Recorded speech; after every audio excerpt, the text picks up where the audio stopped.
Hola,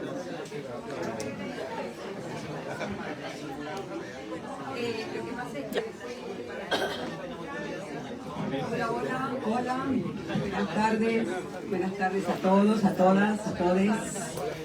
Bienvenidos a nuestra serie Palabra, Imagen, Escena.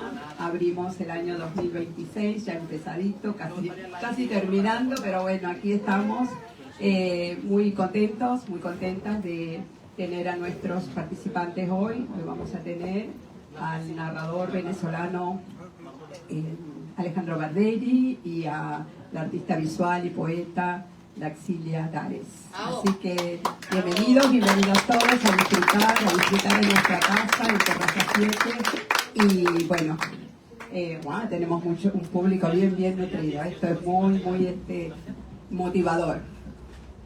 Bueno, vamos a comenzar con Alejandro Barderi. Tengo aquí, Alejandro es un autor venezolano. Sus novelas comprenden Para repetir una mujer, Amantes irreverentes, Viaje de vuelta, Bajo fuego, El mundo, Después y De aquí y de allá.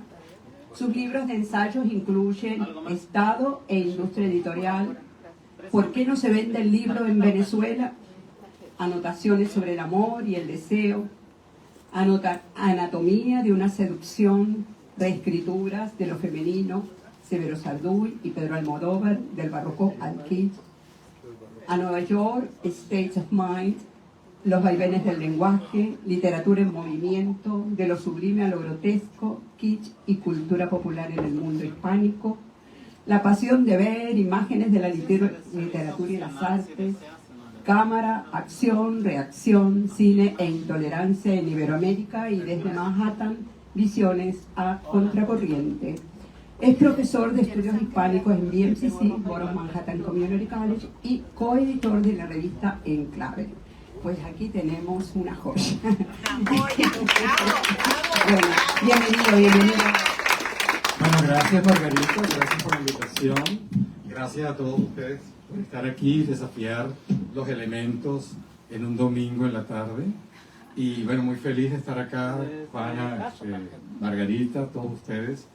Y en realidad me encanta hacer esta lectura porque yo hago muy pocas lecturas. No sé por qué, pero casi nunca leo nada sobre mí, ni muestro nada de mi trabajo, sino más bien yo creo que me he dedicado a escribir, a leer y a promocionar el trabajo de los demás a través de todas las revistas que he ido editando a lo largo de los años, las series que he ido organizando tanto aquí en Estados Unidos como en Venezuela. Así que gracias por la invitación. Y de hecho, justo este año se cumplen 40 años de la publicación de mi primera reseña literaria, y la última la terminé anteayer. O sea que realmente son 40 años de trabajo. Y bueno, lo pueden encontrar aquí en mi página. Quizás puedes mostrar la parte de articles primero por acá. Bueno, perdón, la parte de ensayo. Vamos primero aquí ensayos. Y bueno, puedes bajar un poquito. Bueno, pues aquí están algunos de los libros que he traído. Son libros sobre todo, me preguntaban, bueno, yo he escrito sobre la ciudad, he escrito sobre literatura, sobre cine, sobre teatro, sobre arte, sobre fotografía, textos sobre cine, por ejemplo, he escrito sobre literatura de mujeres, he publicado también libros sobre literatura de mujeres, sobre diferentes géneros literarios, sobre la estética del kitsch, de lo can, de lo cursi, de lo barroco. Así que bueno, son todos estos libros que ustedes pueden ver en mi página. Y si quieres puedes ir a la parte de novelas. Y en la parte de novelas he publicado pues hasta ahora 5 novelas que son una serie, una saga familiar en 5 volúmenes que se desarrollan entre Caracas, Nueva York y Barcelona, que son las ciudades de mi imaginario. Y van de 1888 a 2016. Y luego hay otra novela de aquí y de allá que no es parte de una serie, que va del 16 al 19. Y acabo de terminar una novela que va a salir pronto, que son 3 mujeres catalanas, que se llama Desde el banquito. Entonces son 3 señoras nonagenarias que se reúnen en un banquito de una plaza y hablan de sus vidas. Una se quedó en Barcelona, otra vino a Nueva York después de la guerra civil con su familia a vivir todo el mundo de la calle 14, de la comunidad española de la calle 14, y otra se fue en los años 50 a Caracas y se casó allá. Y ahora a los 90 años se reúnen en una placita y hablan de sus vidas. Esa novela va a salir pronto también. Y estoy trabajando en un libro digamos que es como una autoficción, de autoficción, y tengo un libro de cine y literatura que también estoy trabajando. Por eso que siempre estoy haciendo cosas, ¿no? Y hoy voy a leer de dos textos. Voy a leer de la novela El Mundo Después, un fragmento que tiene que ver con Caracas, y de Viaje de Vuelta, un fragmento que tiene que ver con la ciudad de Barcelona. Así que voy a leer sobre ello.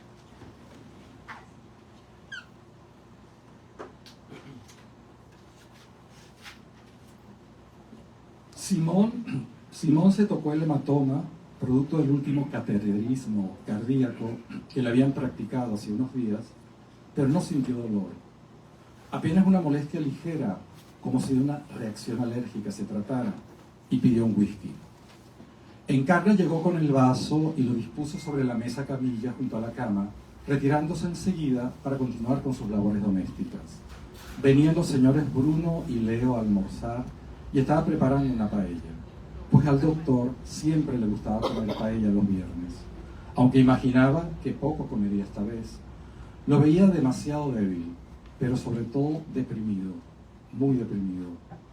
Él, que tanto hablaba, que no lograba estar con más de 3 personas juntas sin transformar la reunión en una fiesta, llevaba semanas expresándose con monosílabos y mirando fijamente al techo desde la cama de hospital que habían mandado poner en mitad de la sala, al no poder subir ya hasta el cuarto principal, donde Encarna temía, el doctor no volvería a deshacer su famoso tálamo circular, ni a retosar con aquellos jóvenes cambiantes, quienes no obstante nunca lograron llenar el vacío que Renan dejó por todos los rincones. Renan, evocó Encarna, tan desordenado después de muerto como lo fue en vida, cuando le iba detrás recogiendo lo que dejaba abandonado. Pero ¿quién iría a decirle algo si te desarmaba con tan solo enarbolar esa sonrisa pícara, ondeando siempre al viento de todos los suspiros? Porque si alguien hubo de irresistible en Caracas, ese fue Renan. Y por supuesto Simón quedó prendado apenas lo vio entrar en su clase de Economía Política Global, la última que Renan tomó nunca, ya que inmediatamente se mudó con Simón, dejó la Escuela de Estudios Internacionales y se dedicó de lleno al diseño. Muchos vestuarios para la compañía de danza de Leo y varias colecciones para las boutiques más chic de la ciudad creó Renan, antes de sucumbir al virus. Renan, causando una conmoción entre los amigos y conocidos cuando Simón lo llevaba a fiestas, donde nunca faltaría quien le preguntara incrédulo, ¿pero de dónde lo sacaste? Él adoptaba entonces un aire misterioso y por una vez se quedaba mudo, ya que incluso para sí la presencia de Renan en su devenir había sido un inesperado regalo de los dioses. Algo habré hecho bien, recitó, como si del Kiddush se tratara, a pesar de que llevaba mucho sin celebrar el Sabbat, lo cual le tenía a Encarna muy preocupada, aunque ello ciertamente no implicaba que hubiera dejado de recordar y recordarlo, pues, ¿qué más podía hacer ahora sino recordar? Vayere voque Yom Hashishi, murmuró, tratando de invocar el lugar de sus crepúsculos y amaneceres, pero sin angustia, porque había dejado ya de temerle a la muerte. El pánico a desexistir fue antes, quizás 30 años atrás, cuando llegó al medio siglo. Recién comprado este penthouse y adquirido con Renan ese equilibrio tan caro a la existencia. Por eso le daba entonces terror perderla, no antes, en la veintena o la treintena, dado que ahí uno todavía se considera invencible. La conciencia del tiempo la adquirió luego, porque la vida, hasta llegar a los 30, es como una montaña interminable que parece nunca vas a llegar arriba. Pero a partir de ahí se convierte en un tobogán lleno de aceite que sin darte cuenta te deposita en los 50. Recordó, le decía filosófico Noel. Noel, Renan, Samuel, María Josefina, para Simón cada vez más vivos en tanto iba acercándose al final, mientras que aquellos aún palpitantes parecían sombras desprovistas de toda organicidad. Como Cosme, el amigo de infancia, distante no solo por ser uno de los escasos sobrevivientes del Petit Comité, sino por su proximidad a la cúpula chavista, desde donde parecía patrullar los menores gestos de quienes quedaban todavía en pie, o en el caso de Simón, acostados. Por eso, haciendo un esfuerzo, se incorporó y con el primer trago de whisky pareció animarse un poco, así que llamó a Encarna y ordenó que lo afeitara. La mesa parecía perfectamente dispuesta. Encarna no había dejado que el desgaste del doctor erosionara los rituales de sus instantes más logrados. En las dos cabeceras, Simón y Ángela. A la derecha de cada uno, Bruno y Leo. Y en el centro, la paella. Ángela servía y Bruno escanciaba el vino, dejando a Simón seguir con la mirada los pormenores de aquel protocolo, tantas veces repetido, allí o en las casas del padre y de la hermana. Ambos idos también hacía tanto, y por ello presentes hasta el punto de no saber si eran a Victoria o Ángela, quien en ese preciso instante le ponía enfrente un plato que no iba a tocar y le anudaba amorosamente al cuello la servilleta de hilo. Me gustaría poder escribir la historia de mi amistad con Ángela, pero supongo que ella se encargará de hacerlo cuando yo no esté. Para eso es su escritora, pensó, sorbiendo el vino que coloreó en parte la servilleta y el borde de sus labios, resecos como consecuencia de las medicaciones. Ángela lo miró como si adivinara, lo cual no era de extrañar, ya que desde que se conocieron, al ella llegar con Noel y Nicolás a la celebración de su medio siglo, había ido ocupando los espacios dejados vacantes por las mujeres de sus mejores momentos, convirtiéndose así en el regalo más idóneo que ellos hubieran podido darle. Noel, esperándome con Renan al final de la cuerda, fantaseó. A Nicolás había dejado de verle tras el entierro de Noel, pese a que él lo llamaba cuando volvía esporádicamente a Caracas, quizás porque le recordaba con demasiada precisión la época cuando iban los cuatro al apartamento de Laguna, para no hacer sino bañarse en el mar, jugar cartas y bajar luego al Chino a por arroz agridulce y limpias. Ahí nada hacía sospechar que la cuerda de Renan sería tan corta y la de Noel se acabaría inesperadamente. Al menos él había contado con un lapso holgado para acostumbrarse a la idea. Lo sobreviviré también a ellos, especuló, contemplando la fragilidad de Leo y la mano algo temblorosa de Bruno al llenar los vasos. El almuerzo prosiguió con la tranquilidad propia de quienes comparten una larga promiscuidad afectiva y sin sorpresas, pues de cada uno lo conocían todo. Bastaba con verles interactuar para saber que cada gesto contenía el germen de esa complicidad solo existente en aquellos dables de desenvolverse sin reservas. Y en tanto cambiaba la coloración proveniente de los prismas puestos a filtrar el sol desde la terraza, así variaba el ambiente de aquel comedor, cual si se encontrara dispuesto sobre un escenario. Algo nada extraño, ya que para Simón la existencia siempre fue su teatro particular. Encarna se había retirado al traer el café, y la tarde iluminaba los espacios a través de cortinas y persianas, haciéndoles flotar en la penumbra, barcos sobrenadando heridas, dádivas, pérdidas y afectos adheridos a las proas puestas a apuntar hacia un puerto cada vez más cercano.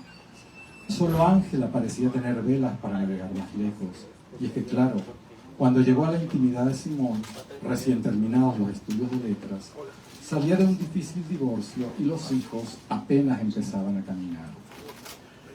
Enseguida se instaló entre ambos la costumbre de aquellos almuerzos, frecuentemente transformados en un tete-a-tete, donde Simón hablaría y Ángela escucharía, pretendiendo con ello alejar el fantasma del abandono, persiguiéndolo desde que la madre se fue un día de casa sin despedirse y el padre lo internó al poco en una escuela militar canadiense para que le cambiaran las ideas y le fortalecieran el carácter.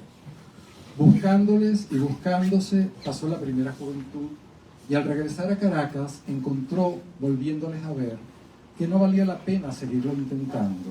Si bien había quedado intactos los ceremoniales puestos a acercarlos finalmente, aun cuando solo fuera de manera protocolar, lo cual, para quien participó con tanta intensidad en la carrera diplomática, resultó ser suficiente. Lo otro, lo esencial, llegó con la familia escogida, fundada afecto a afecto en los pasillos de la Cancillería y la universidad. Así fueron llegando Bruno y Noel, quienes a su vez contribuyeron al Petit Comité con Leo y María Josefina. Cosme, sin embargo, no perdió su lugar privilegiado al haber sido el compañero de juegos cuando vivían en casas colindantes de la Floresta. Después compartieron proyectos y hasta algún amante, pero ninguna aventura los preparó para aquel extrañamiento, donde la escisión provendría no de algún malentendido o una traición íntima, sino de un abismo político insurmontable, donde se habían precipitado incontables apegos en estos 14 años de revolución a la caribeña. La ruptura con Cosme siguió así un camino similar al que han transitado amigos entrañables y familias a lo largo del país. Un sorprenderse por desconocer al otro, una rabia contenida en el lapso de negociar posturas, un estallido ante la impotencia de encontrar terreno común para el diálogo, una separación violenta en el frenesí por arrancarse del sistema a quien habría participado de cada acontecimiento memorable. Algo para Simón enormemente doloroso, aunque no quisiera o no pudiera aceptarlo por encontrarse esa tarde de junio, tan cerca ya de lo demás desconocido. Ángela se debatía después de la paella entre quedarse e irse, porque si bien debía terminar un artículo para el periódico del domingo, tampoco quería dejar a Simón solo. Sabía que Encarna no lo perdería de vista en un segundo. Sin embargo, tras estas 3 décadas de amor a prueba de metralla, como afirmaba Noel, se dijo Ángela, conocía el sentido de sus menores gestos, y los de hoy lo alarmaron sobremanera. En verdad, no lo había percibido nunca así de lejano, o peor, indiferente. Él, supremamente curioso, locuaz, indagador, ocurrente, agudo, irónico, pero nunca mordaz, recalcó. Parecía haber desviado su atención hacia regiones vedadas incluso para ella.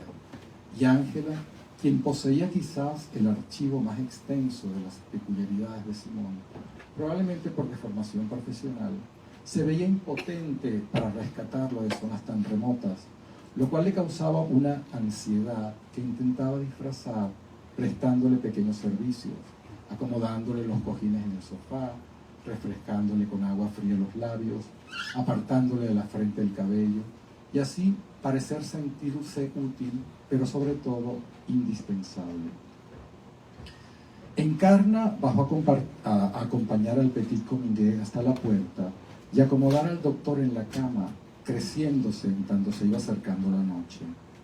La noche, sí, eran las horas más difíciles, que las últimas semanas habían pasado en Duernevela, sobre un colchón a su lado, escuchando la fatigosa respiración y temiendo fuera la última, mientras revivía el suplicio de Renan, pero sin compañía, pues con él habían sido los dos, sentados a ambos lados del lecho, quienes velaron a oscuras la extinción de lo que tanto amaban.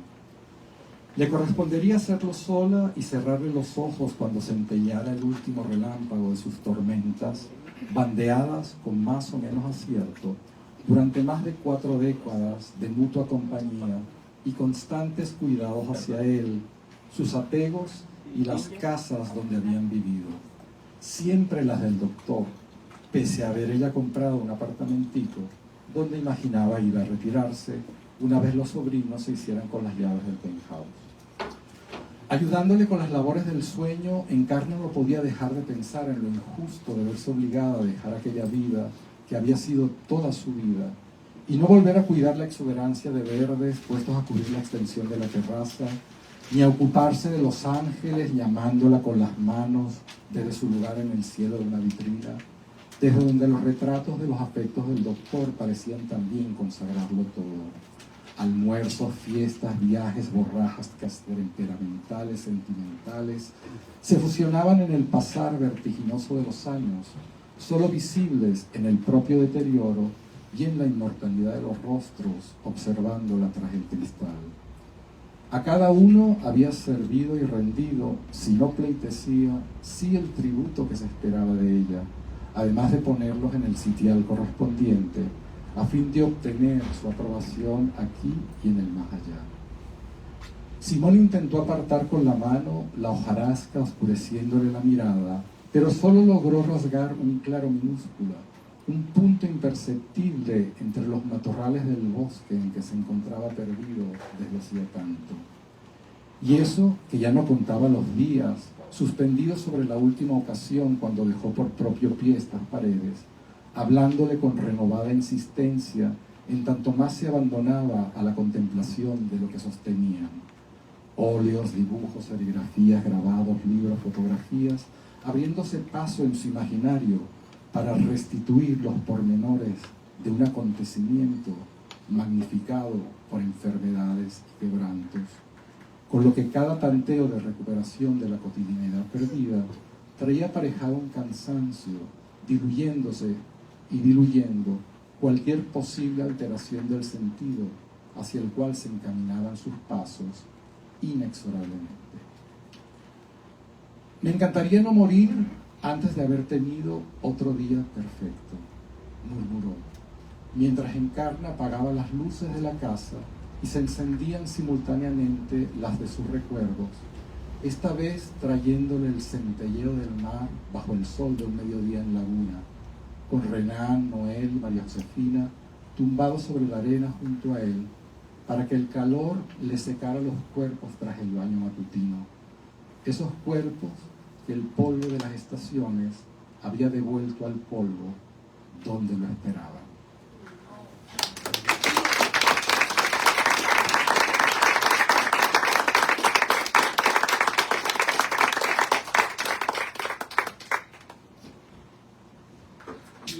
Este se desarrolla en Barcelona. A veces María Grau, cuando estaba contenta, se ponía a escuchar los discos de Nino Bravo.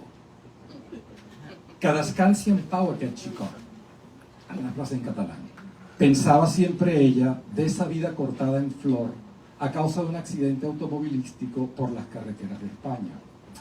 Al partir un beso y una flor, entonó, casi murmurando a dúo con Nino Bravo, dejándose caer en la mecedora. Tomó el costurero y estiró las piernas donde se ensañaba el reuma, especialmente con los cambios de estación, segura de que si se hubieran mudado a los barrios altos, su salud no había mermado tanto, pero la humedad de Santa María. En fin, que Miquel nunca quiso dejar el barrio de la Ribera, a pesar de un deterioro puesto casi a espejear el suyo, dada la nueva invasión de moros y otras anticristianas, clamaba Miquel. Y ella tampoco, si bien los años transcurridos desde la caída de la primera bomba fascista no habían sido sino la materialización de constantes pérdidas. La arquitectura original del piso familiar, la noche cuando explotó una, destruyendo menos mal solo el frente, y ella en el cuarto de atrás con las 3 niñas metidas entre los colchones, sola, pues Miquel, como había tenido que cerrar la imprenta, trabajaba hasta el amanecer en las prensas del Diario de Barcelona. La desaparición de Magdalena, tan amiga de su madre, y quien huyó con toda la familia a México, poco antes de que los franquistas ocuparan la ciudad.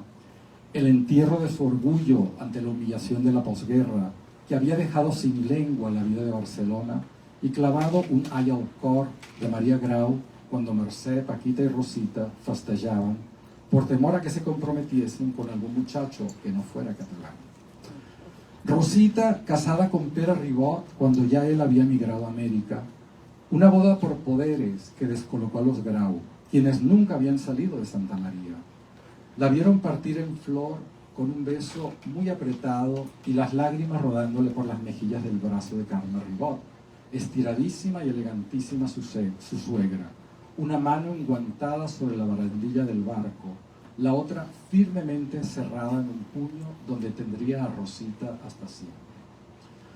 como un inmenso jardín, eso es América. Acompañó con voz más fuerte a Nino María Grau, alzando la vista hacia los balcones y el patio, donde pronto empezarían a despuntar las diminutas lilas de invierno. Cuando Dios hizo el Edén, pensó en América. Em repeteix aquest noiet el Nino. Si estas piernas me sostuvieran mejor, ya lo habría ido a descubrir ese Edén ya. Pero, ¿qué farem?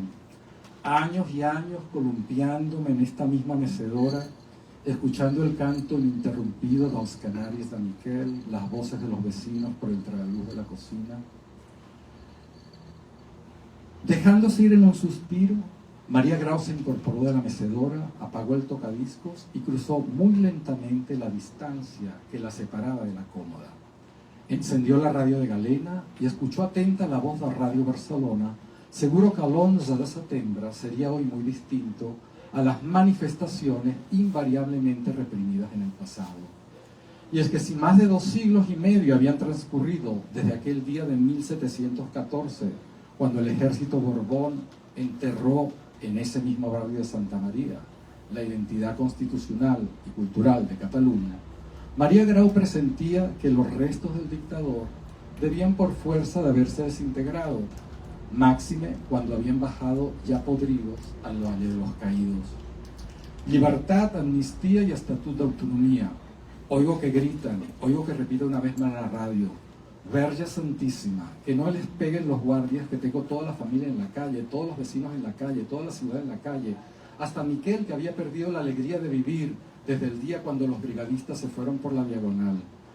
I no les deixaven parlar en català al col·legi de les meves nenes, perquè eren rojos, mare de Déu. Y pensar que a mi cuñado lo soltaron de las drasanas por la noche, como hacían con todos, para entonces matarlos por la espalda. Y él empezó a caminar, mirando siempre hacia atrás, esperando la bala. Pero no lo mataron.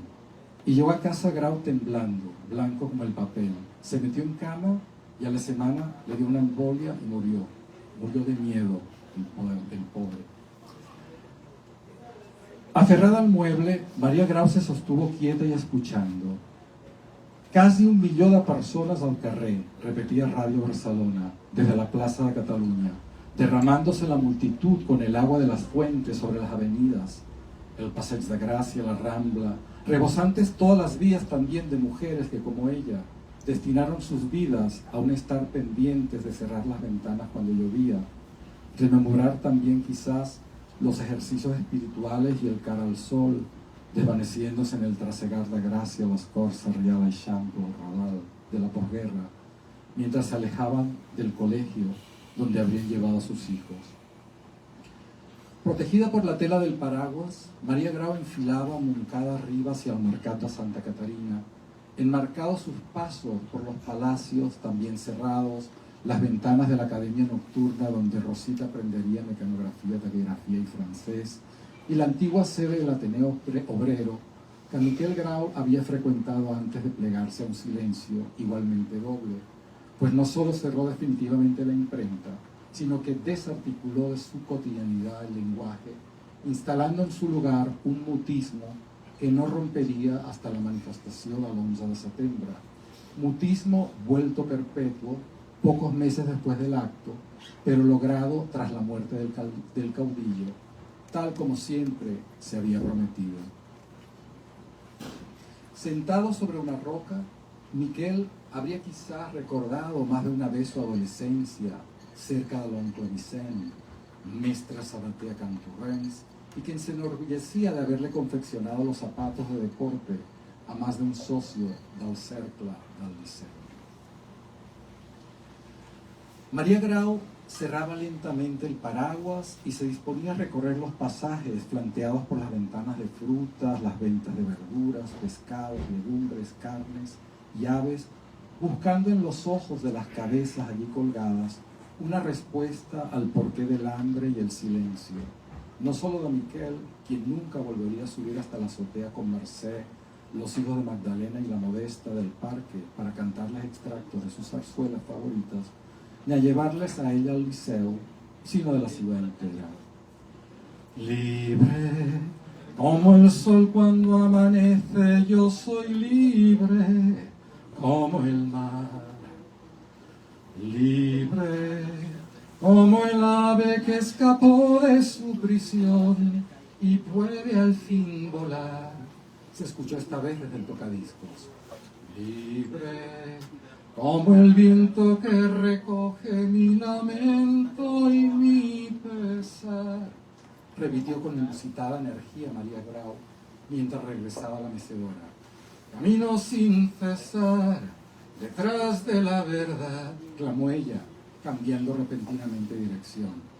Y saber lo que es al fin la libertad, gritó en voz en cuello, asida con fuerza a la barandilla del balcón María Grau, pues el libre de Nino Bravo le había, por un segundo, parecido escuchar nuevamente las notas de la Internacional.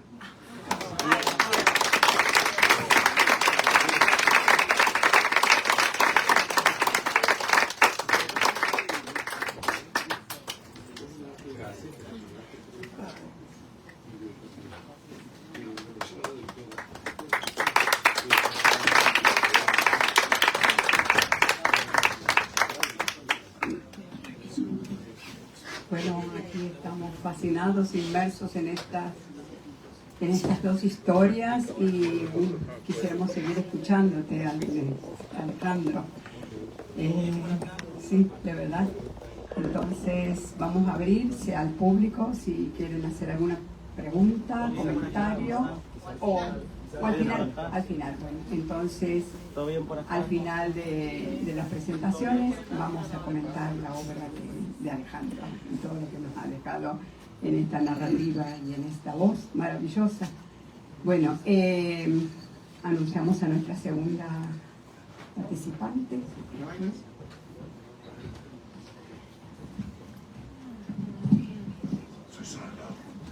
Hola, hola. Bueno, de nuevo gracias por acompañarnos. Estamos súper felices. Tenemos casa llena. Un aplauso para ustedes. A veces no pensamos, decimos, bueno, vamos a dejar de hacer palabra, imagen y escena, pero cuando vemos esto, la verdad que nos da mucha energía para seguir. Bueno, para mí es muy especial esta tarde porque vamos a presentar a una escritora y artista plástica, visual, Zuley Deras, que lo que la hace muy especial para mí es que es mi compatriota, es salvadoreña. Entonces, creo que a lo largo de este es el cuarto año, para nosotros estamos dando inicio al cuarto año de Palabra, Imagen, Escena, y es la segunda salvadoreña que tenemos, así es que es muy especial para mí. Aparte, soy de Metapán y mi papá era de Metapán, entonces por ahí que hay una... Bueno, entonces voy a leer una breve biografía de Zuley. Zuley Deras, también conocida como Daxilia Deras en su obra literaria, es una artista visual, poeta y editora originaria de Metapán, El Salvador, radicada en la ciudad de Nueva York. Su trabajo abarca pintura, técnicas mixtas, poesía, fotografía y recientemente cortometrajes documentales. Su trabajo artístico ha sido presentado en El Salvador y Estados Unidos. Ha publicado 5 libros, ha participado en antologías literarias en España, México y El Salvador y ha producido contenidos audiovisuales de poesía. Su formación artística es principalmente sensorial y experimental, complementada con estudios junto a reconocidos maestros de arte y música en su país natal. En Nueva York amplió su trayectoria con estudios en publicación editorial, desarrollo familiar, arte terapia y recientemente como creadora de documentales cortos. Esta combinación la ha llevado a trabajar con jóvenes de high school y comunidades a través del arte como herramienta de expresión y acompañamiento. En 2025 inauguró su estudio creativo en Brooklyn, el cual ha ido tomando forma propia y evolucionando. En el mes de enero ha sido reinaugurado como Estudio Sojita 308, un espacio dedicado a la exploración artística personal y colectiva. Su obra se inspira en la naturaleza, la memoria ancestral, las emociones y la conexión humana. A través del color, el vacío, la palabra y la imagen, su trabajo invita a la contemplación. Su práctica artística concibe la creación como un acto de presencia, sensibilidad y transformación sanadora. Así que un aplauso, que se desangren las manos, un aplauso para su.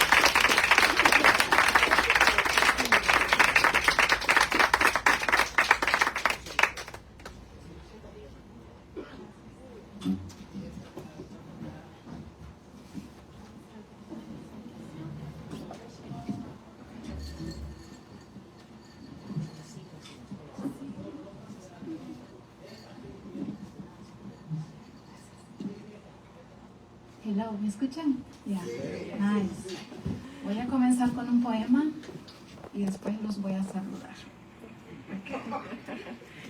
Mi saludo es el poema de la poesía. Alma ficticia. Con el apóstrofe del escritor José Ingenieros, filósofo y psicólogo. Quien aspira a imitar, renuncia a ser. No pretendo ser quien soy. No pretendo usar la piel ajena, ni llevar el alma ficticia a cuestas. No hay intención de repetir ni la gloria ni la mediocridad de un camino arado por otros. Nací con mi propia gracia, aún así me vistieron con mi suerte. Me enseñaron los primeros lamentos. Creció en mí la sed del llegar a ser, y me cuidé de los desleales. Aprendí a sobrevivir. No seré quien decidan que sea. Mis pasos me llevan hacia donde yo quiero. Mis pies sostienen el peso de mis ideas. No pretendo ser quien no soy. No me alimento de las banalidades. Nací, crecí, vivo y moriré por aquello que me hace feliz. Este poema, gracias. Este poema es de un poemario inédito que aún no ha sido publicado. Buenas tardes a todos, gracias por estar acá, por acompañarme en este momento tan especial para mí. Pues es la primera vez que me voy a expresar públicamente acá en la ciudad de Nueva York, desde que estaba en mi país. Entonces, este momento para mí es muy especial y valioso para mis memorias. Gracias a mis compañeras y amigas que están por aquí, y a mi gran amiga Tania por haber venido, muchas gracias, que ella ha sido un pilar, ya van a entender por qué. Entonces, bueno, me dijo Margarita que hiciera una presentación de mi trayectoria y como artista, pero yo pienso que no hay trayectoria sin historia. Entonces voy a mostrar, sí, un poco largo quizá, pero sí, como dice mi dentista, si te pasa algo, levanta la mano derecha. Así que si sienten que si se aburren, por favor levanten la mano derecha, que yo voy a ponerle más rapidez. Entonces, voy a empezar a decir desde cuándo comienza mi historia. Y estoy ahí, recién salida del útero de mi madre. Yo tenía 9 meses en el 78. Luego, ya a la actualidad. Ahora, pero entre ese día, en el 78, y el actual, ¿qué ha pasado? Vamos a ver qué ha pasado. Esto es nada más unas imágenes de nuestro hermoso país, El Salvador, y de mi pueblo donde yo soy. Después van a entender por qué yo estoy mostrando esta pequeña recolección de algunas imágenes que cuando yo estaba haciendo esta presentación, esto me pegó muy fuerte, ir a ver todo esto y mirar para atrás. Esto fue como un ejercicio terapéutico, hacer estas diapositivas para este día. Entonces, yo muestro esto para que usted pueda entender después hacia dónde va mi arte y por qué mi poesía. Acerca de los años del 93 al 2000, comienza mi interés por la expresión escrita y comienzo a interesarme por la lectura de los clásicos y empiezo a leer mucho más. Estamos en la edad del bachillerato, ustedes saben que tenemos muchas tareas con las clases de letras y de lecturas, y me empiezo a envolver en ese mundo de las artes escritas. Luego ya yo comienzo a hacer mis primeros pininos, mis primeros manuscritos a esa edad de los 17 años. Y esta anécdota es muy importante para mí porque realmente en ese momento fue que yo comencé a sacar de mí lo que había dentro de mi alma, como una jovencita de 17 años. Le puse los 80 poemas perdidos porque era una libreta amarilla donde yo había escrito a mano mis primeros poemas y no sé si los perdí o alguien los tomó y en mi pupitre, en el salón, en el aula de aquel entonces. Y me dolió mucho perder ese material, que hasta el momento yo quisiera poder tener la oportunidad de recuperarlo, pero eso es imposible. Entonces lo menciono porque allí puedo yo decir que comencé a expresarme escrito, con la forma escrita, a hacer poemas. Un dibujo de vez en cuando, y una cosita por aquí, una cosita por allá. Entonces en este momento de mi vida es cuando realmente algo en mí está naciendo, el interés por las artes y por la escritura, y hay algo de mí que me dice que pues es el camino. Pero como pasan muchas cosas en la vida, y hay muchos distractores y muchas cosas que pueden afectarnos, vengo yo y después me voy por otro lado, ¿verdad? Y en ese entonces pasamos un tiempo sin poder expresar. Entonces pasaron muchos años donde no ocurrió nada, pero pasó de todo, como dice ahí. No ocurrió nada en el sentido de que dentro de las artes me dormí. Estaba como adormecida, dedicada a otras cosas. Ustedes saben que en nuestros países este lado de las artes es como no es muy apoyado, bueno, por lo menos en la época en la que yo estaba joven. Y creo que muchos lo saben, ¿no? Que en nuestros países hispanos es así de difícil. Entonces, no pasó nada en ese aspecto, pero sí en otras áreas de mi vida, donde tuve mi familia y otras situaciones que fui resolviendo en todo ese tiempo, hasta los 35 años. Me voy a ahorrar toda esa historia, porque eso, para que no voy a hablar de eso, no acabo. Pero llego a los 35 años, y entonces, ¿qué pasa? Recobro de nuevo eso que mi alma estaba buscando desde que yo era una jovencita. ¿Sí me explico? Entonces recobro eso de nuevo y entonces sucede algo. Ya, yo me gradúo, vuelvo a la universidad, porque obviamente había interrumpido mis estudios por algunas razones económicas. Vuelvo a la universidad y ya estando otra vez en ese ambiente, se despierta en mí de nuevo el interés por expresarme. Ustedes saben que cuando uno está en un ambiente donde el arte y la expresión, no importa de qué manera, eso hace que te sientas más motivado a ser tú mismo, se despierta. Sí, así es. Se reconecta con eso mi ser, y entonces aquí es donde se viene lo bueno. Empiezo con algunas cuestiones de arte, empiezo a agarrar los pinceles, empiezo de nuevo a escribir y a expresarme, empiezo a hacer muchas cosas para mí, para nadie más, para mí. Entonces, también sucedió en esta época un asunto de salud muy importante para mí. Entonces, me tuve que ver obligada a tener que reservarme en mi casa y buscar cómo mantener mi mente relajada, ocupada, fuera de pensar negativamente y recuperarme. Entonces, es en ese momento justo cuando yo retomo todo y vuelvo a este mundo. Me recuerda un poco, no quisiera compararlo ahora, pero me recuerda un poco esta parte de mi vida a la historia de Frida Kahlo, ¿sí? Que ella se refugió en su arte para recuperarse de sus padecimientos de salud. Pues un poquito así, digamos, porque lo de ella fue muy grande, pero un poquito así. Entonces yo despierto de nuevo y empiezo a hacer muchas cosas y de todo a lo loco en el arte.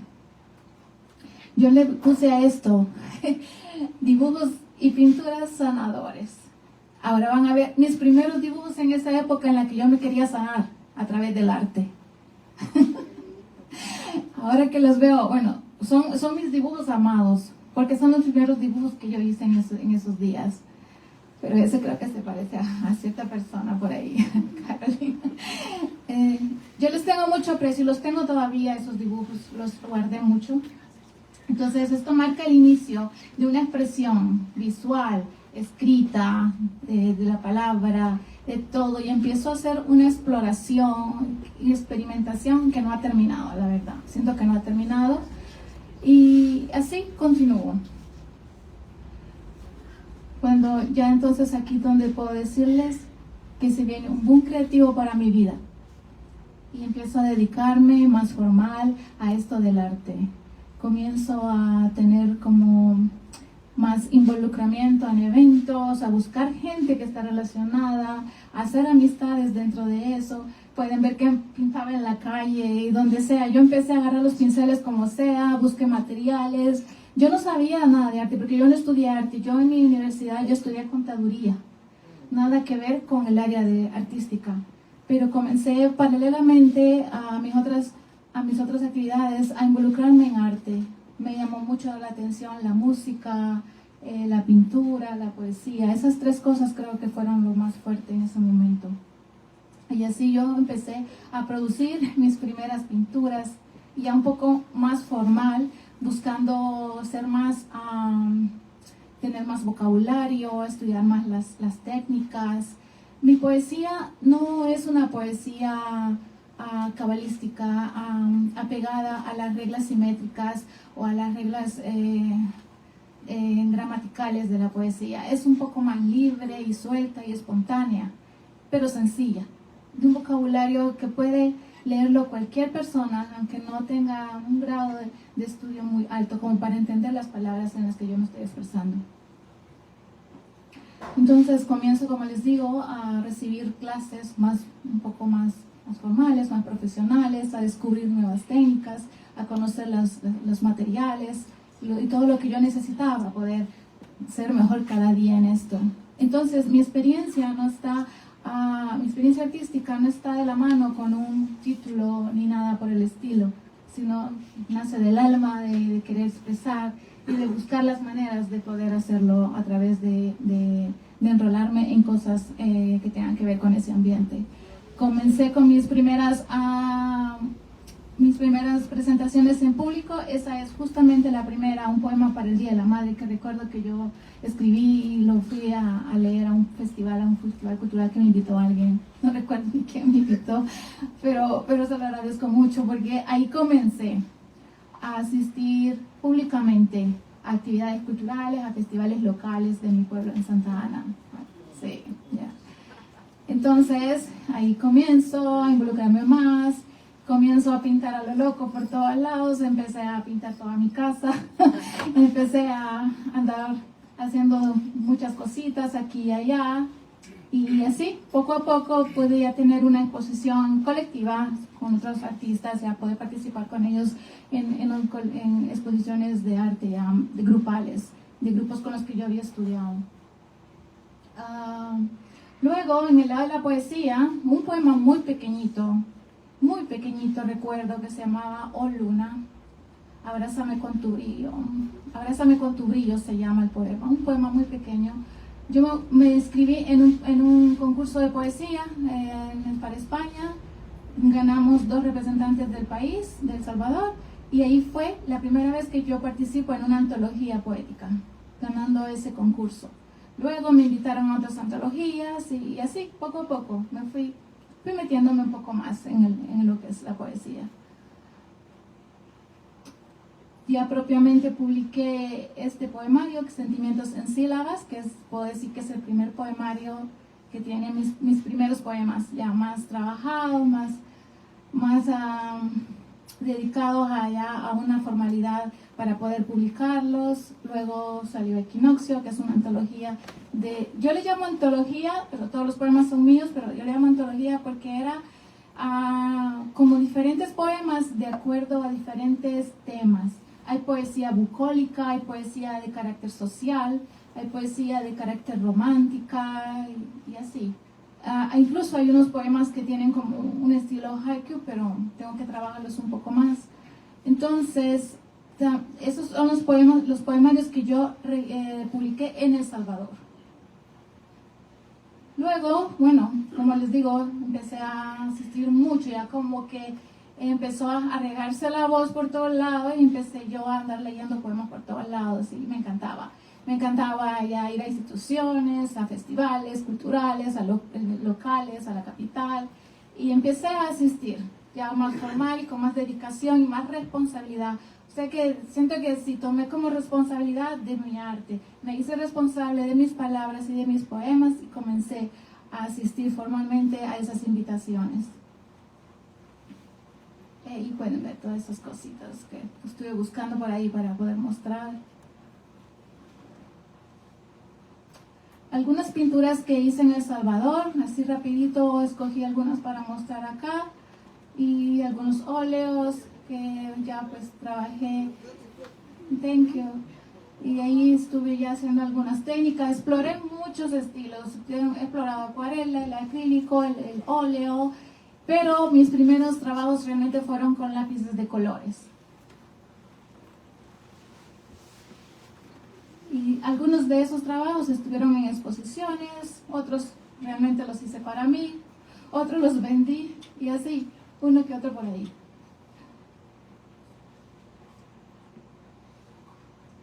Esta es una serie que usé con acuarela y tinta. Ya empecé como a enfocarme un poco más y a sacar miniseries y algunas cosas interesantes, pienso. Bueno, antes de venir para acá, porque estoy como tratando de dividir esto en dos etapas del tiempo, mi tiempo en El Salvador y mi tiempo acá en Nueva York. Antes de venir para acá nace lo que es Casa del Artista, que era como un lugar también así para compartir arte, y era como una pequeña fundación con mis amigos que nos unimos y hicimos ese proyecto para poder compartir todo lo que hacíamos artísticamente hablando. Fue muy interesante, aunque duró poco, porque luego yo vengo para acá. Ahora bien, reinventando en Nueva York. Llegando para acá cerca del 2020, llegó durante el tiempo de la pandemia y eso fue muy fuerte. Llegar y encerrarse, wow. Esa etapa de mi vida, siento que aunque fue, bueno, pues todos saben, muy mala, pero como que me hizo como interiorizar y reflexionar y sacar algunas habilidades y pensamientos y cosas. Se vino muchas cosas a mi cabeza, entonces durante ese tiempo yo hice algunas producciones visuales, las que, bueno, tuve la oportunidad de poder llevar a Michigan en una exposición. Estuvieron cerca de, esta galería estuvo cerca de 2 años trabajando con algunas de mis obras, y estas son algunas cosas que yo hice durante ese tiempo, no sé, como con un sentido abstracto, aunque siempre siguiendo eso que me gusta hacer mucho de líneas y jugar con las formas que pueden surgir en un trazo espontáneo. También me dediqué a hacer como unos paisajes en acrílico, creo que era por lo mismo de estar en ese encierro y en esa necesidad de ver hacia afuera. Recuerden que yo acababa de venir de mi país, de donde yo había sido libre y como un pajarito, y venir y tener que llegar a un encierro obligatorio, bueno, marcó bastante mi lado creativo. Entonces, una manera de expresar, creo, de liberar esta tensión, creo que fue haciendo ese tipo de paisajes que a lo mejor estaban en mi memoria o en mi inconsciente, o no sé. Empecé a jugar con este tipo de técnica, y esta es nada más una muestra, son como 8 o más, no recuerdo, pero empecé a hacer varias series. Está esta y la siguiente, que como mi pasión por la música siempre ha estado ahí de alguna manera, también saqué algunas obras en acrílico. Esta, por ejemplo, es muy grande, es casi el tamaño natural que se ve ahí, siguiendo el ritmo o el beat de las canciones clásicas, como por ejemplo de Beethoven. Parece que hay una de Beethoven, hay una canon.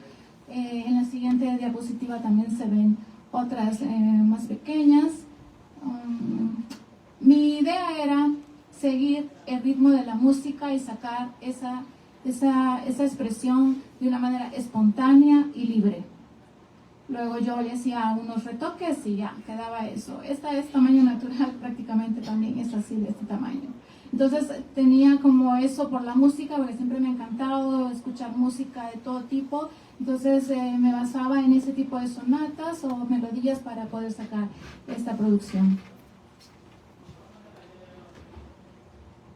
También comencé con un interés por la fotografía durante ese tiempo. Cuando va terminando un poco el encierro, empiezo yo a sacar un poco ese lado también de interés por la fotografía, y empiezo a hacer algunas tomas. Por ejemplo, esta es una de mi hija durante la cuarentena, también durante el encierro, y así voy buscando como el momento. Es algo que me gusta hacer mucho.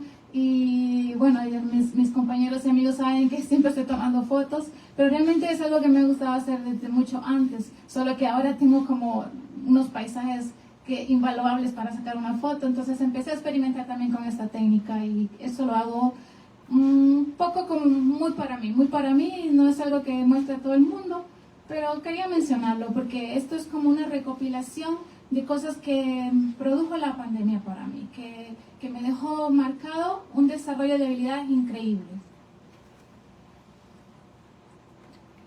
Ok, luego aprendiendo nuevas habilidades como la arteterapia, como mencionaba Miss Juana, me dedico también a lo de la edición y acá vamos a hacer una pequeña pausa porque voy a hablar un poco de estos libros.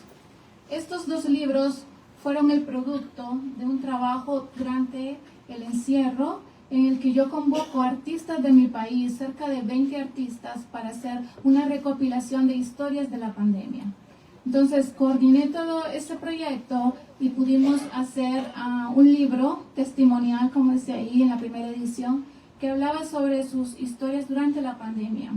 Aquí este libro involucró gente como escritores, gente que estaba en teatro, músicos, pintores, de todo un poco, cerca de 20 personas, y ellos me dieron esas historias, las edité y también agregué 10 historias mías ya estando acá en Nueva York.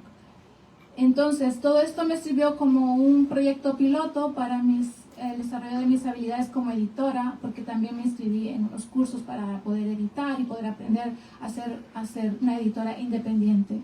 Luego en el 2022 sale la segunda edición ya más trabajada. Obviamente pues yo no tenía tanta experiencia y poco a poco he ido mejorando con ese tipo de habilidades en edición.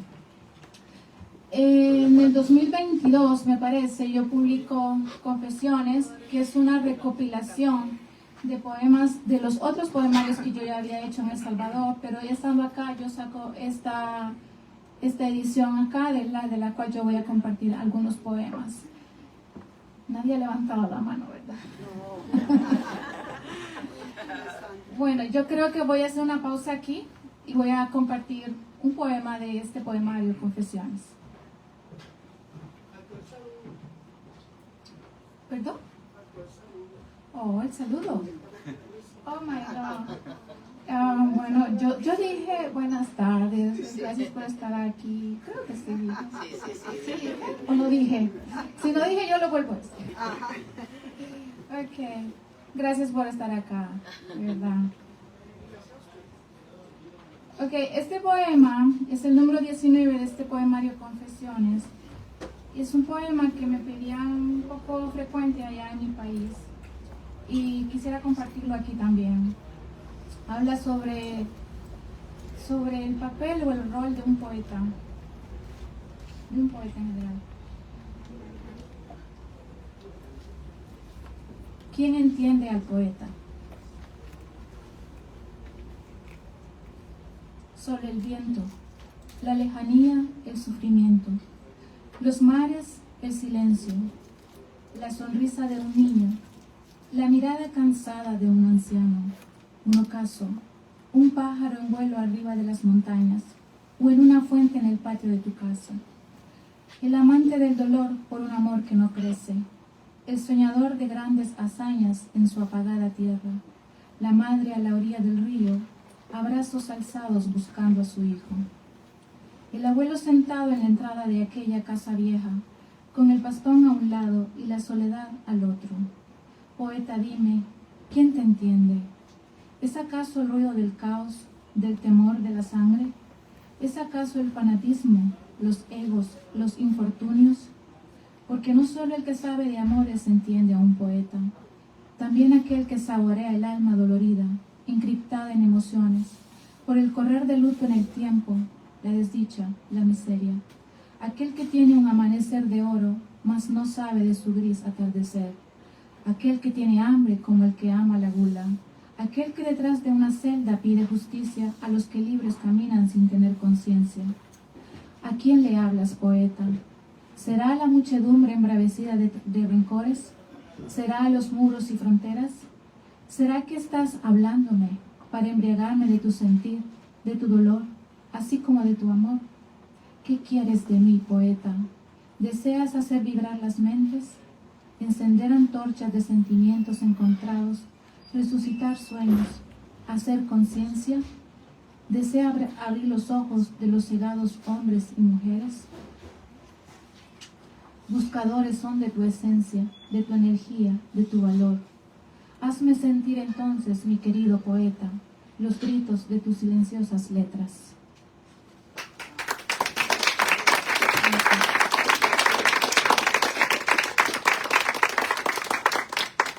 Voy a compartir otro poema, el número 20, ya que estamos en el mes de la amistad y el amor. Se titula Al amigo que perdí, al amigo presente y al que aún no conozco. Hay una silla para ti a mi lado, un pan en la mesa para dos, un jilguero que canta, almas que vuelan en su canto. Hay sueños rotos, otros en el cielo, se olvidan o reparan los quebrados, se alcanzan las nubes en terciopelo. Hay una melodía triste, también un himno a la alegría, que se entorna con el sol al empezar el día. ¿Qué sería de la música si no fuera compartida? Los brazos abiertos confortan el aura. Las palabras son como rocío que riega y refresca el alma. Hay un paisaje para ser contemplado, un amanecer de rayos dorados. El vuelo de la abeja, el paso lento de la tortuga. Insisto, la naturaleza es mejor para dos. Aquí está mi tiempo para tus posibilidades, mis manos para ayudarte, mis ojos para reflejarte, mis pasos para acompañarte. Sonrisas, lágrimas, subidas y caídas, todo a la mitad entre dos seres que no tienen el alma dividida. Al amigo que perdí, al amigo presente y al que aún no conozco.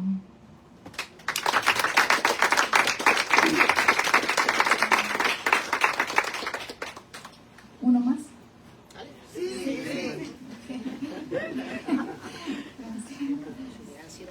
El número 30, versos por tu ausencia. ¿Dónde está el sol naciente? En la almohada que sostiene tus sienes, allá donde aparece el horizonte y el cielo toca el agua suavemente. ¿Dónde está la brisa? Está en tu sonrisa, la que delicadamente y pasajera embarga mi mente. ¿Dónde está el canto del pájaro? Está donde tu voz se ha alzado, con sonoro y fuerte ritmo me resuena dulce al oído. ¿Dónde está el rocío del campo?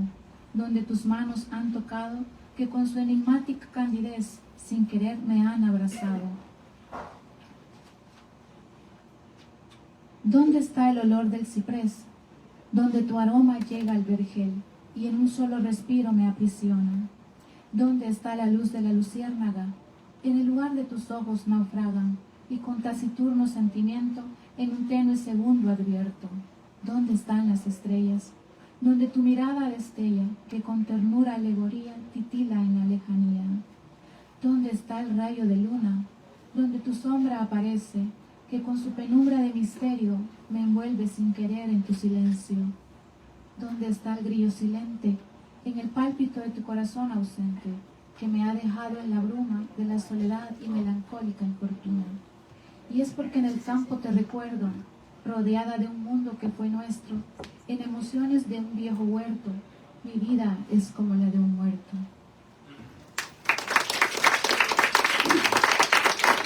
Gracias. Tengo más poemas, estos son de este poemario, ¿verdad? Pero tengo más poemas inéditos, no sé si los puedo compartir al final, ¿sí? En esto siempre de la edición, pues me arriesgo un poco más y empiezo a producir para otros escritores de mi país, de habla hispana también, como Mario Cetino, Luis Mario Arana y Santiago Vázquez, que en mi país pues son muy respetados y conocidos. Entonces me tomé este rol ya un poco más formal y más arriesgado y empecé a hacer para otras personas los libros. Acá en esta parte de mi vida aparece un personaje muy importante para mí, que es ahí mi amiga y querida persona, Tania. ¡Bravo, Tania Torres! Ella, pues, para mí significa mucho, un pilar muy grande en mi vida, en lo personal y también para mi arte. Aquí comienzo yo a asistir a eventos y a dar lectura a algunos poemas acá una exposición de mi arte y acá una lectura de poesía. Ambos eventos de parte de Tania. Ok, ahora mi estudio de arte. Bueno, ahí vamos. Y he sido también impulsada por Tania, obviamente, porque siempre está dándome el empujón.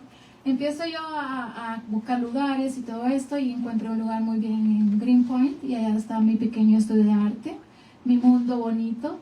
Y dentro de lo que estoy haciendo últimamente, estoy como manejando mucho lo que es la ilustración, estoy tratando de... Esta técnica me ha encantado, estoy enamoradísima de esta técnica y he comenzado a producir algunas cosas pequeñas, pero mi meta es pues que a lo mejor, y me voy a guiar ahí para los libros infantiles. Esta serie que estoy haciendo, que son 6, pero por ahora tengo 3, es inspirado en la novela de 100 años de soledad, los personajes de Rebeca y José Arcadio. Entonces es mi interpretación muy personal de estos personajes. Entonces estoy trabajando diversas técnicas, siempre orientada a lo que es la ilustración. Ok, lo que decía en la biografía al principio, que empezó el estudio en el 2024, pero como ha ido evolucionando y he ido interesándome por otras cosas y tengo influencia de otros artistas y de otras cosas ya que están, no sé, marcando mucho mi cambio.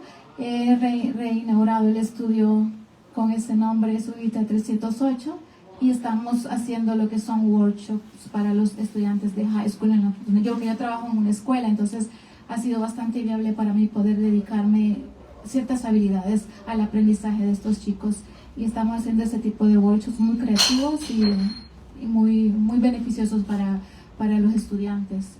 Y eso es lo que estoy haciendo ahora, justamente trabajo en una high school donde puedo dar workshops creativos y me permite hacer lo que me gusta de una manera muy formal, y ese es mi trabajo y a la vez eso es lo que me gusta hacer, mi pasión. Un sueño más, sí, tengo sueños y metas y voy para lo que es la producción de cine, porque es algo que también me está interesando demasiado y estoy ya en el camino de ese aprendizaje, así que continuará también esta historia. No sé si todavía puedo leer o termino ahora. Puedo leer un poema. Este es contenido inédito que todavía no he trabajado para publicar, así que si no se oye muy bien, pues lo vamos a tener que ir cambiando poco a poco. Este se llama El día que me miraste. El día que me miraste, yo también te vi. Las pupilas se expandieron y el verano nos llevó a imaginar un día tomados de la mano a la orilla del mar. Me hablaste, te escuché. Sin saberlo nos envolvió el encanto. No lo entendíamos, no sabíamos cómo llamarlo. Tomaste mi mano, atrapaste mi ser. Juntos comenzamos un viaje asombroso que atesora momentos con sabor a café de otras tierras, donde el corazón dirige hacia lunas de plata y puertos de alegría. Te abracé, tu pecho latía. Los días dejaron de ser los mismos y hoy, entre las hojas de otoño, veo tus ojos todo el tiempo frente a mí, aunque no estés aquí. Nuestros labios se encontraron en un silencio suspiro, en medio de canciones. Acontece el anhelado momento en el que los cuerpos siguen el vaivén de las olas marinas dibujadas en el viento. El día que me miraste, yo también te vi. Okay.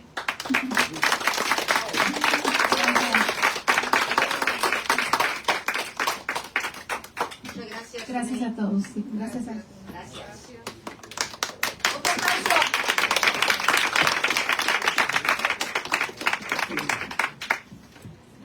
Bueno, muchas gracias, Zuley. Gracias por contarnos un poco sobre tu historia y sobre todos esos trabajos, comentarnos sobre el trabajo tanto visual como sobre tu poesía y cómo llegaste a Nueva York. Bueno, ahora vamos a la sección, como dicen por ahí, vamos a abrir el piso.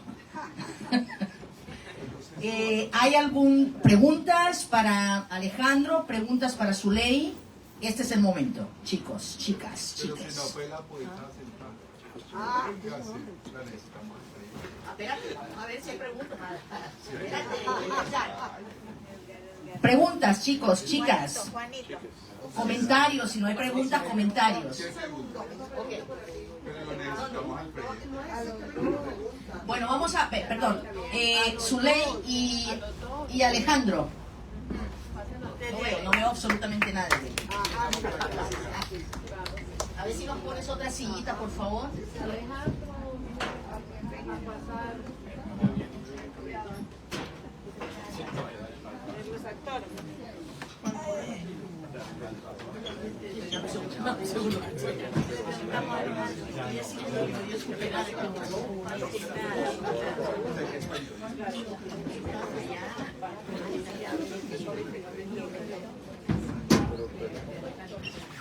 Ok, preguntas, chicos, chicas.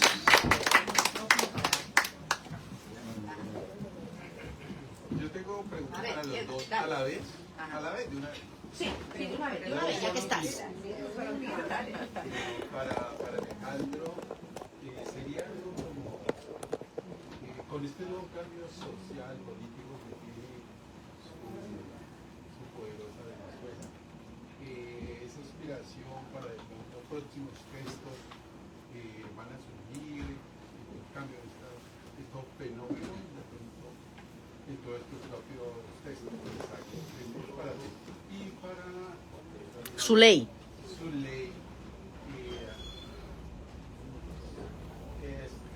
yo sé que El Salvador vive un conflicto de 12 años de una guerra civil. Dentro de su contexto literario o producción literaria, ¿hay algo referente a esa época? ¿Hay como a ese recordatorio?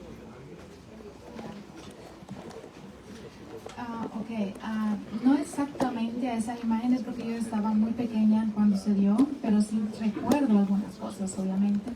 Sin embargo, tengo poesía de carácter social que habla de posguerra. O sea, no exactamente del periodo del conflicto armado, sino de lo que vino después, cerca de, digamos, los años 90, porque el acuerdo de paz se firma en el 91. Entonces yo ya estoy como más grandecita, entonces yo ya eso lo tengo más claro en mi vida, ¿no? Entonces en mi poesía de carácter social sí tengo algunos poemas de carácter de social que hablan de lo que pasa después. Habla de las carencias, de las injusticias, incluso el poema que entiende el poeta, hay una parte que menciona la madre a manos alzadas buscando a su hijo a la orilla del río. Se refiere a eso, que todo eso se vivía en El Salvador día con día, pero esto es un resultado posguerra de ese periodo. Entonces, todas esas cosas yo las menciono en algunos poemas de carácter social. Este poema que entiende el poeta no es todo de carácter social, tiene como una variedad, pero hay unos que sí. Tengo un poema que se llama Los Desmerecidos, que habla exactamente de esas carencias, de esas pobrezas, de esas injusticias. No lo traigo ahora mismo, pero sí tengo algunos poemas que hablan posguerra. Bueno, siempre la escritura tiene que ver mucho también, obviamente, con la vida, ¿no?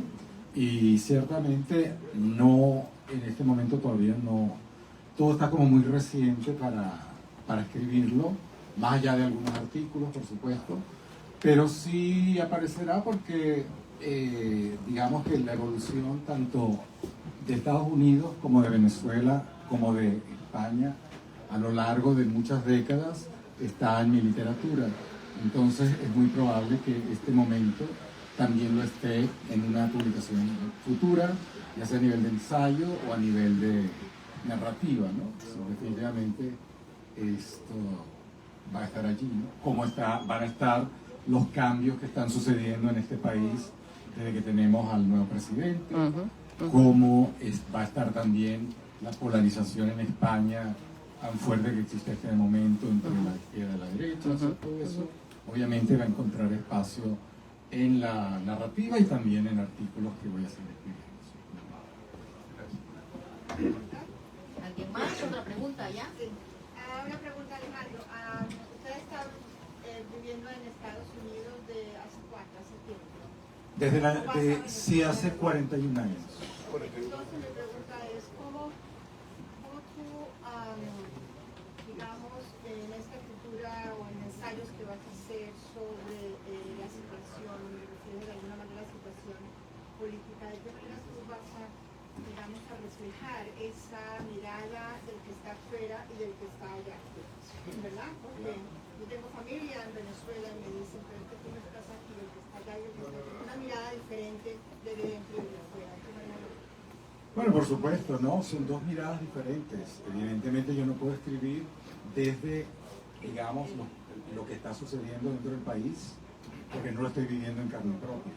Lo estoy viviendo a través de mis amigos, a través de la gente que me escribe, con la que me comunico, pero por supuesto tengo, digamos, una visión crítica de lo que está sucediendo y esa visión crítica va a estar presente en mi escritura, como por supuesto mi mirada desde afuera. Muchas veces uno tiene que alejarse, ¿no?, de los lugares para poderlos ver con nitidez, porque cuando estás demasiado metido dentro es muy difícil verlo, ¿no? Sufres las consecuencias de lo que sucede, pero es difícil también articularlo de una manera, digamos, suficientemente alejada como para que sea realmente realista y no parcializada, ¿no?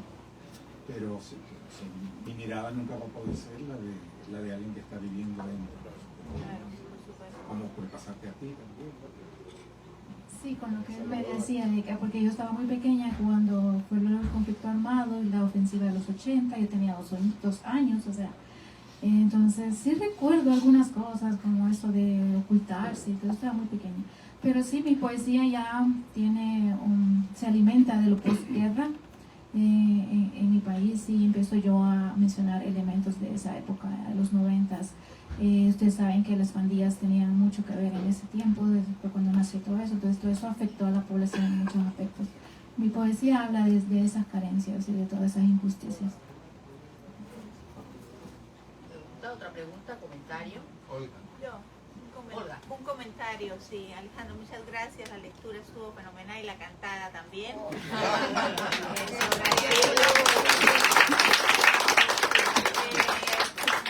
Me llamó la atención de la triangulación de estas ciudades, o sea, de una vuelta o unió estos continentes, ¿no?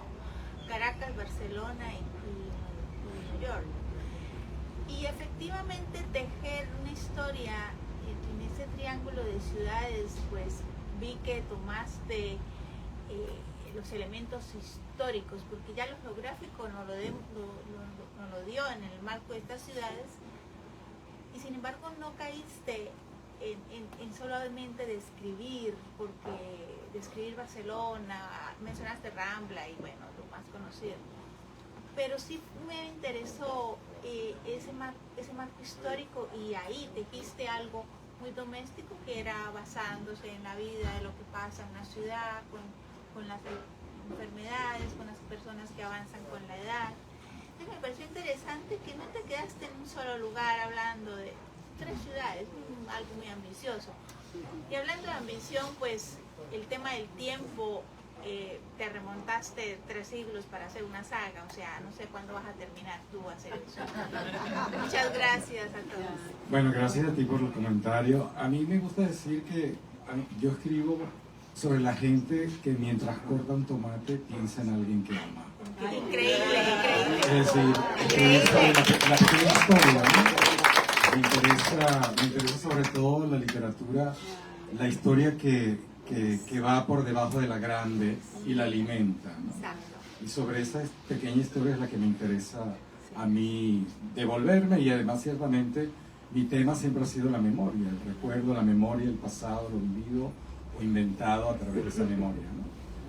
Tanto en la escritura crítica como en la escritura narrativa, o sobre todo soy gran amante de escritores como Proust, el gran cultor de la recherche, ¿no?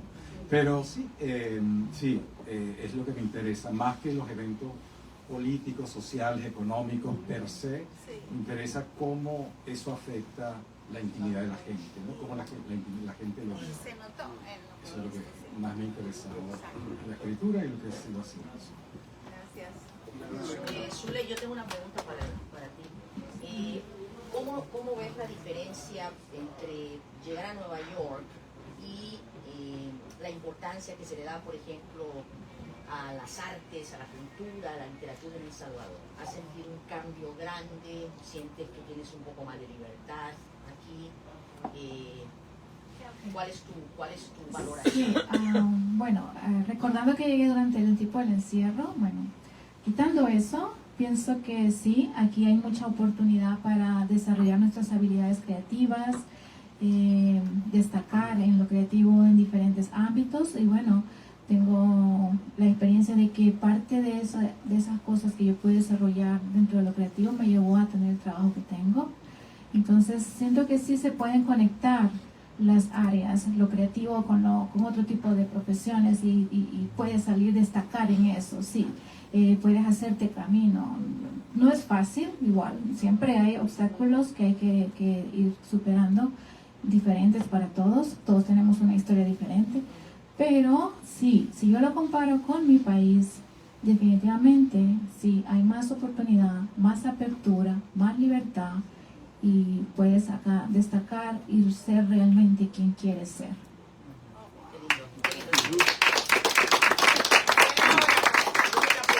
Yo tengo una pregunta. Acá. Acá. Oh, acá, perdón. Me tomé un vino nada más.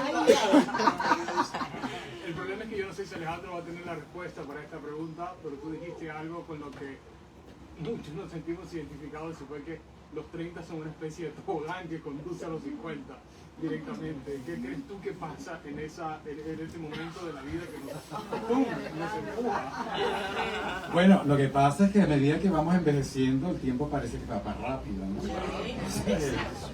Cuando uno es joven, realmente en su adolescencia, en su primera juventud, el tiempo se hace larguísimo, ¿no? Se estira, ¿no? Es como el tiempo que se estira, pero a medida que vamos envejeciendo, el tiempo se hace cada vez más rápido, ¿no? Eso sí es cierto, ¿no? Y es una realidad que creo que todos lo vamos sintiendo, ¿no? Todos los que ya hemos llegado a una cierta edad lo vamos sintiendo. A una cierta edad. Una cierta. El eufemismo, ¿eh? Hablando de los 30. Sí, de los 30. Claro, hablando de los 30, por supuesto, claro, todos recordamos nostálgicamente esos 30. Los años 30 Bueno, nuestros 30, ¿no? Pero yo pienso que realmente los años son los más importantes, son los que uno puede vivir, ¿no? Ciertamente. Yo quería también agradecer a Anita Pantin, que está allí, una gran artista venezolana, aquí, porque aparte que ella y yo hemos hecho muchos proyectos en común. Yo he trabajado mucho con artistas también, he hecho muchos proyectos de arte, con literatura también, y con Anita hemos hecho muchos proyectos, y ella además es la que diseña mi página que mostramos, pues fue un diseño de Anita, y quería también, me había olvidado decirle a Anita también, ¿no? Y gracias por eso y por tantas cosas. Y bueno, y nada, y muchos amigos que tenemos acá, con los que yo les digo, siempre estamos en contacto a través de, pues eso, la revista Enclave, a través de las series literarias que organizo, a través pues de BMCC, ¿no? Que también he invitado a muchos de ustedes al college también a participar. Y bueno, me interesa mucho eso, ¿no? O sea, más allá de promocionar mi trabajo, mover mi trabajo, me ha interesado siempre trabajar y escuchar el trabajo de los otros, ¿no? Y eso pues me da una gran satisfacción también, pero también pues me encantó pues, estar aquí y tener esta posibilidad también de conversar sobre mi trabajo, ¿no? Que lo hago muy poco, pero gracias. Creo que Silvia tiene una pregunta. Sí, bueno, les quería felicitar a los dos. Excelente presentación. Es más como una extensión de la pregunta de Olga a Alejandro. ¿Qué te inspiró escribir esta saga de esta novela? Porque son muchos años y me interesa mucho saber qué te inspiró. Bueno, lo que me inspiró fue muchas lecturas que hice de diarios de Kafka, obviamente En busca del tiempo perdido de Cruz, los diarios de Malte Loris Bridge, digamos, mucha literatura que habla pues de la persona, ¿no? Del yo, y también, de cierta manera, recupera el tiempo pasado, el tiempo vivido, el tiempo perdido, y además es una manera también de verme a mí mismo, a pesar de que obviamente yo no soy el centro de la novela, de las novelas, pero sí, de cierta manera estoy allí, ¿no? Difuminado entre muchos de los personajes. Y sí, me ha interesado siempre la memoria, ¿no? Porque además, como decía una gran escritora venezolana, Elisa Lerner, la memoria es muy corta, la vida es larga, pero la memoria es muy corta, ¿no? Se olvida muy fácilmente y quizás por eso repetimos, ¿no? La historia se repite constantemente, ¿no? Caemos en los mismos errores muchas veces a nivel histórico porque nos olvidamos de la historia, nos olvidamos del pasado. Y entonces parece que cada generación descubre el café con leche. Hay que pensar un poco también en eso, ¿no? Así que es una manera pues de conservar el pasado, mantener la historia y la memoria, ¿no? Y eso es lo que me interesa más a nivel literario y ensayístico también. Gracias. A mí me parece muy importante el tema de la memoria, ¿no? Porque además cada uno nos da su propia perspectiva, las diferentes perspectivas de hacer el café con leche, por ejemplo, ¿verdad? Entonces, si tu mirada sobre la historia, sobre los personajes, que es tan importante y que eso es lo que hacemos, no es la mirada desde una sola perspectiva o una perspectiva binaria, sino tan múltiple. Gracias por eso. Y a mí me gustaría saber cómo vos combinás toda la cuestión de la narrativa y de la escritura creativa con tu ensayística. ¿Qué conexiones tienen? Porque además es un trabajo extraordinario y cómo, ¿de dónde sacas el tiempo para hacer tanto, para escribir, producir tanta narrativa y además trabajos ensayísticos? ¿Qué conexión tienen? Sí, bueno, están siempre interconectadas, ¿no? Además yo siempre trabajo en narrativa y ensayo a la vez, es decir, mientras estoy escribiendo ensayo, estoy escribiendo también narrativa, ¿no? Obviamente llega un punto en que uno de los géneros necesita más tiempo que el otro, entonces le dedico más tiempo. Pero para mí siempre ha sido algo natural, ¿no? Porque además el tipo de ensayo que yo hago no es el ensayo netamente académico, ¿no? Que es mucho más exigente a nivel de investigación crítica, sino que hago más bien el ensayo literario, ¿no? Del cual hay una larga tradición en Latinoamérica, ¿no? Octavio Paz, por ejemplo, otro gran ensayista, gran poeta también, por ejemplo, ¿no? Es decir que me refiero, me voy más hacia esa tradición del ensayo latinoamericano, ¿no? Y de la creación, ¿no? Ya sea poesía o narrativa, de muchos autores que lo han desarrollado paralelamente, ¿no? Así que sí, ahí está. Nunca he tenido, digamos, un conflicto entre lo uno y lo otro, sino que las dos cosas han surgido y se han ido multiplicando paralelamente. Y en cuanto al tiempo, bueno, yo soy una persona muy organizada, ¿no? Y he tenido la gran suerte de que, por lo general, todos mis cursos que doy en la universidad, que han sido muchos, los doy siempre después de las 4 de la tarde, porque siempre tengo las mañanas para mí. Y es el mejor momento para mí para escribir. Y el resto, pues ya me dedico a otras cosas. ¿Sí ven eso? Es organizar el tiempo, yo creo, y no tengo tiempo para todo. Excelente. Y el trabajo ensayístico que también es creativo. Bueno, yo quiero felicitarlos, quiero felicitar a Zuleima por su trabajo, abarca tantos aspectos de la obra creadora, ¿no? De la poesía, la pintura, la música, todo está en tu obra. Felicitaciones y adelante con tu trabajo. Bueno, y lo importante es que llegas a las escuelas. Gracias, Tania, por presentar a Zuleima, y gracias por traerla a nuestro escenario, y por el trabajo que realizas también con nuestros adolescentes y nuestras adolescentes. Gracias por todo. ¿Algún comentario, pregunta? Aceptamos quejas. ventajas, ¿eh? Les damos las gracias. Mire, nosotras llegamos aquí y dijimos, y vendrá gente, porque muchas de las amigas decían, ay, Margarita, ay, Juana, no podemos ir por tal cosa. Pero bueno, mire, aquí tenemos la casa llena. Gracias a todos, gracias a mi terraza, gracias a Freddy, gracias a nuestros amigos, amigas, y gracias a todos ustedes, nuestro público amado. Y si alguien está interesado en alguno de mis libros, por aquí están. No cabemos todos en él. Abajo tal vez, acá no cabemos todos. Sí.